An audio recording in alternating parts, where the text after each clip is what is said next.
Hey folks, finally back to do a video. I've had the car back for a while. See, it's registered and inspected here. Got it back from the paint shop, which is really just my friend's garage. A couple weeks ago, we were gonna do the hood gold, but that didn't really happen because we kind of ran out of time and money. But I resprayed this hood actually with, I scuffed it and then sprayed it with 2 cans of, what's in the trash, can't remember the name, just black, flat black, and this is what I ended up with. It got, you know how you use a spray can and it gets blotchy and weird? So what I did is let it harden and stuff for a day or two, and then I ended up wet sanding it with 1500 and then 2000 grit, trying to keep in the same direction. As you can see some of the lines and stuff in it. And then I like burnished it, rubbed it with a rough cotton cloth, and I put some spray wax on it and just kept rubbing it. And it turned out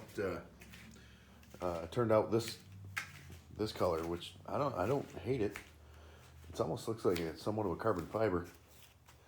It's not perfect. Now probably we'll end up probably next year. He's got other projects to do and stuff, so he's only got another month till he's where he can paint. So next year I'll probably end up having this painted gold, but for now that's not too bad. I can deal with it. But anyway, the rest of the car looks pretty nice. It's the original, well, what you can get as an original Y4 color now. I'm not sure if this is PPG paint or DuPont or whatever it is. I'm not sure. I let him deal with all that. But you can remember my other videos where I should do the panel replacements and stuff. Or patches, really. It came out pretty well.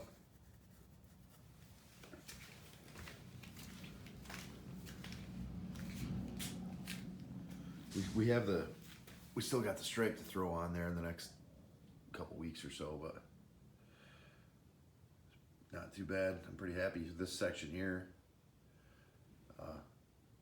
because that was a nightmare. That was all messed up. The back didn't quite go as matte as we wanted, but it's not bad. I can live with it. It's got a little bit of shine to it, but the organozol stuff is just too hard to find and then practice spraying it and getting what you got going on, you know. The back seat and the package tray are so dusty as shit. I still gotta dust that all out. I don't know if, hold on. I push down on the hood a little bit to open it. Don't know if I've done a video with a completed trunk in here. It's a lot neater, looks a lot better. I know the lighting isn't great in here in my garage, but I'm not going to start this and back it out just for that. I'm going to do a little bit of tech talk here later too, when we get done looking at the car.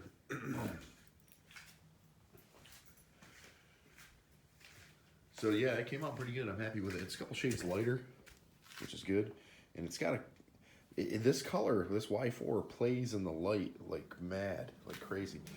Here it is with the TTI 3-inch rectangle tips.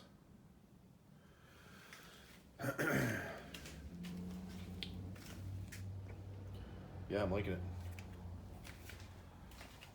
Looks pretty sharp. I'm not gonna take the hood off because it's a lift off, and it's just me here. So, plus there's not really nothing different under the engine compartment. My other videos have the engine compartment, so you can just look at that if you want to. So, some tech stuff. What have I got? I'll give you guys a cheat sheet here with some information. If you guys want to make a Holley 1000 HP main body and tap it, and those are all where I'm at currently with my settings on that. The date says 7/21, but I've been updating it as close as yesterday. I've cut the mains back to 78. Driving around with an AFR gauge is pretty useful. And the second most useful thing I think is tapping your transmission slot restrictors and being able to adjust those. As you can see here, my T-slot restrictors on both sides are 69 thousandths, and that helped trim quite a bit off my city cruise. So yeah, I want to get right into talking about the carb on here basically. So just basically utilizing your AFR gauge and reading the plugs over and over and over. Now I run a Auto Light Racing plug 3932, I believe, because I got a couple sets here. These are 3934s and 3935s over here, and they're I would think too hot for what I want, because I'm starting to get a decent tan on the porcelain on these guys in here. And you just got to keep driving the thing and trimming back the fuel and the circuits that you know you're in.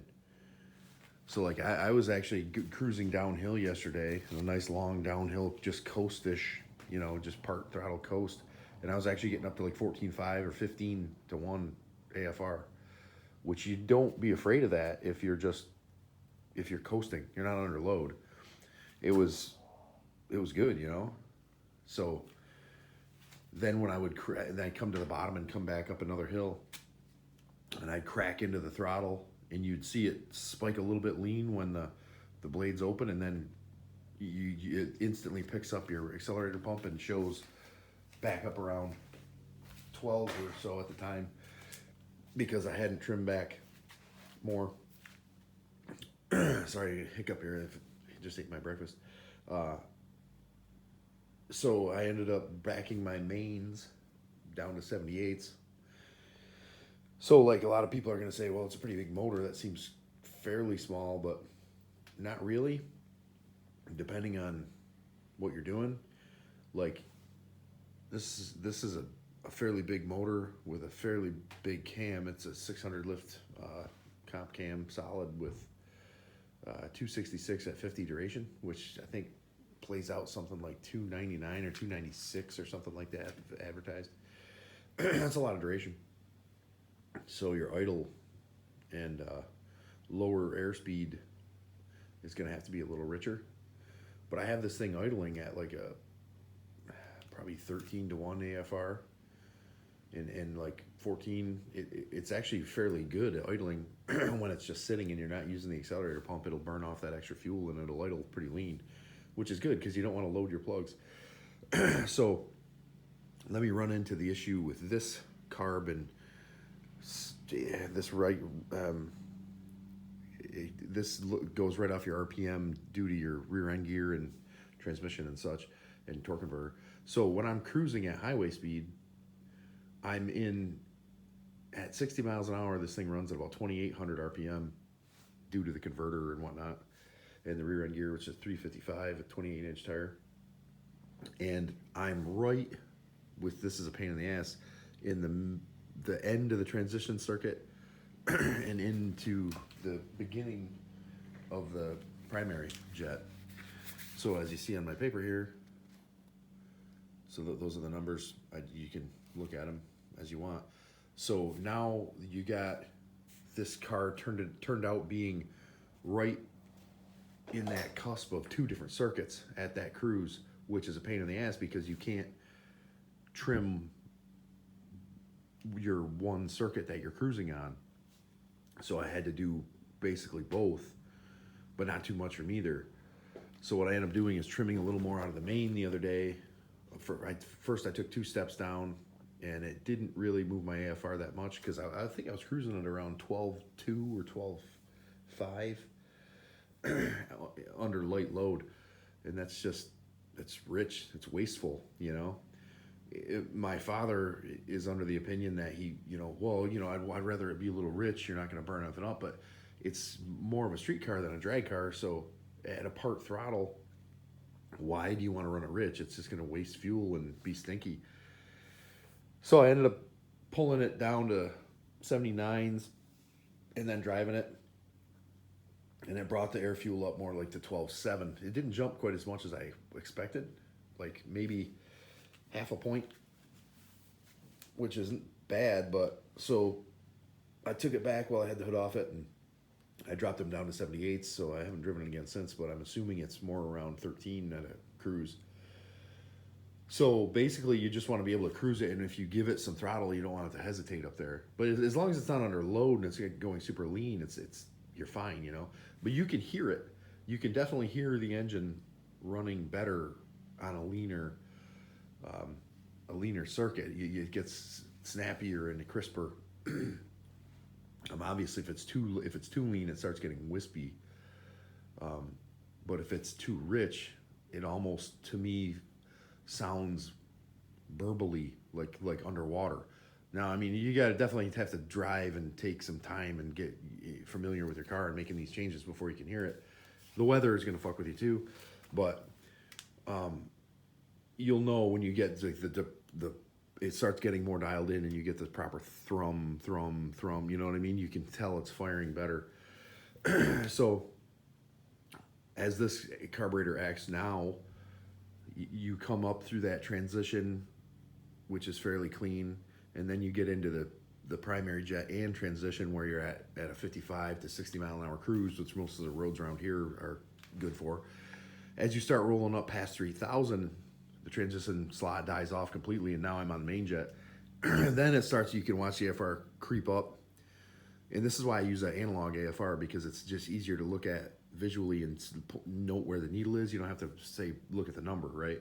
I just have a little piece of tape at 13 so I know which side of 13 I'm on, and it helps your mind when you're driving, because my gauge is way over on the other side of the car. Kind of ran off on a tangent there. But so now as I'm cruising, I start biting into it, in the throttle a little more, and start accelerating just on the main circuit primaries. It's becoming leaner and leaner and leaner. It's creeping up leaner and leaner and leaner and leaner and leaner until it's like in the 14 and a half. And that's still okay as long as you're not under heavy load. But what happens with this now is I have it set up so if I stab the throttle, and another slight tangent here, the throttle blades on this thing, the secondaries, open super fast. So it's basically 2-barrel, 2-barrel, 2-barrel, 2-barrel, 2-barrel, 4-barrel, bam. You know, there's not really a place where the 4-barrel creeps open with the 2-barrel, you know, they're the secondaries, let's say. So I'm not really so much worried about as how the transition slot and the main jets and the secondary side are. I'll look at them a little later. But basically the secondary side in this car just acts almost just like an instant booster. It just opens super fast with that BLP base plate. Because another slight tangent here, and I'll try to get back to the beginning, I tried to slow those down a little bit to be a little bit more 1-to-1-ish, but the car didn't like it. It started pulling vacuum so hard on the front 2-barrels that it actually got richer, because it wanted more air, and it just was pulling too hard. So I went back to super rapid opening, and it liked it better.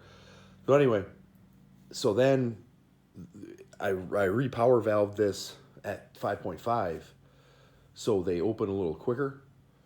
So when I stab in full throttle, those power valves open up and enrich in the main circuit pretty quick, and then my AFR drops back into like down around 12, 11 3/4, something that's a little bit rich, high torque, you know, rich where you want, like on a dyno they would set it, because at full throttle like that, an engine like this that makes just 11-to-1 compression, you'd rather be a hair rich at full throttle and under heavy load, which this car is at full throttle under heavy load because of the weight of the car, you know, and the fairly high gear.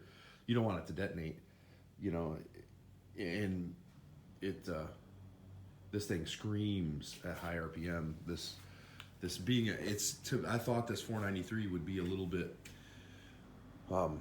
lower of an end power motor, down low in the RPM, but it's really not. It's kind of actually a little bit soggy until you crack past 5,000, and then, man, it just goes to the moon instantly. It revs like a sport bike past 6,000. So yeah, that's basically, you know, your carb tubing. It's not that hard, guys. like if you want to do carb tuning, you know, if you're still wanting the old school stuff, because you can get really good performance out of a good carburetor if you know what you're doing. It just takes time. And if you like fiddling with your car and you like doing shit on your own instead of going the fuel injection route, or if you don't really have the money for fuel injection, it costs really nil to get some little set screws and stuff. I think I showed everybody those things before, and it cost maybe, I don't know, it's not super expensive for this Holly kit. Then over time you start collecting all kinds of shit in there. But I haven't really had much luck with idle air bleeds and high-speed air bleeds. That's a whole different conversation, and it doesn't seem to relate much to my carb. I've never had good luck messing with those. They are what they are, and if I've deviated from where my settings were, it got worse. So anyway, the carb to fuel injection thing, your top end power on a well set up carb compared to fuel injection is really pretty relative. You're not going anywhere different. So, dude, don't be afraid of carbs.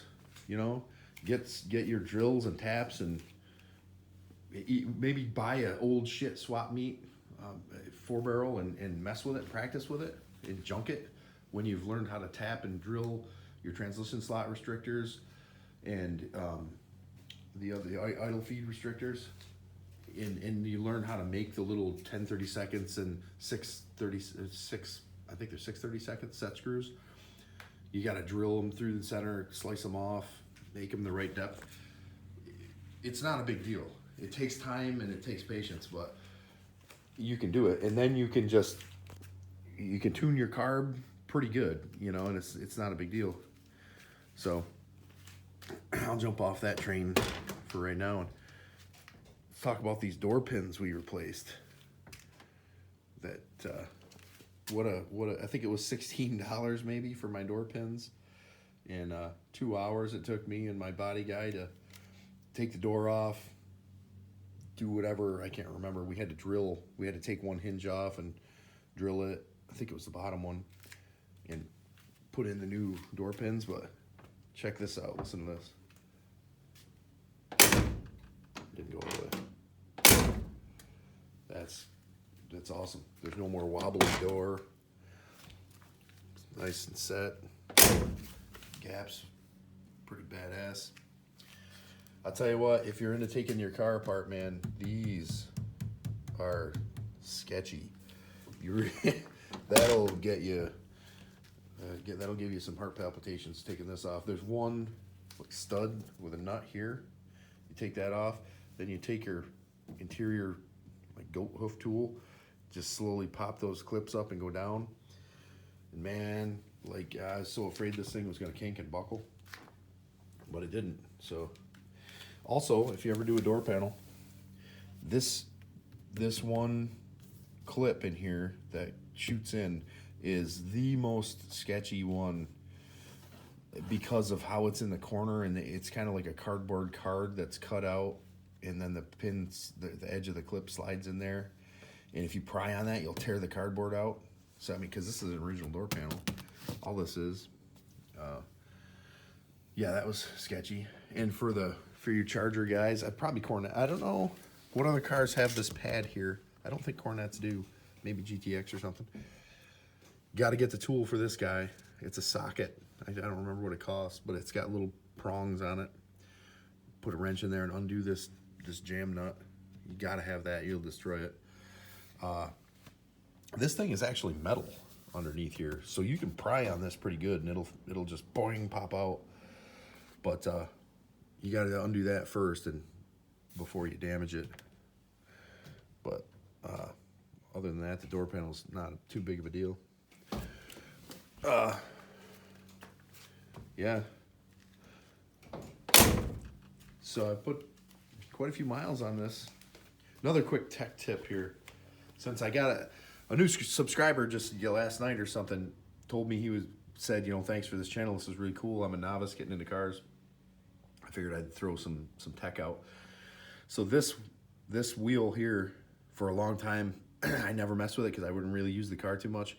The wheel bearing was a little bit loose from in this SSBC kit came with the changeover stuff and the bearing and all that.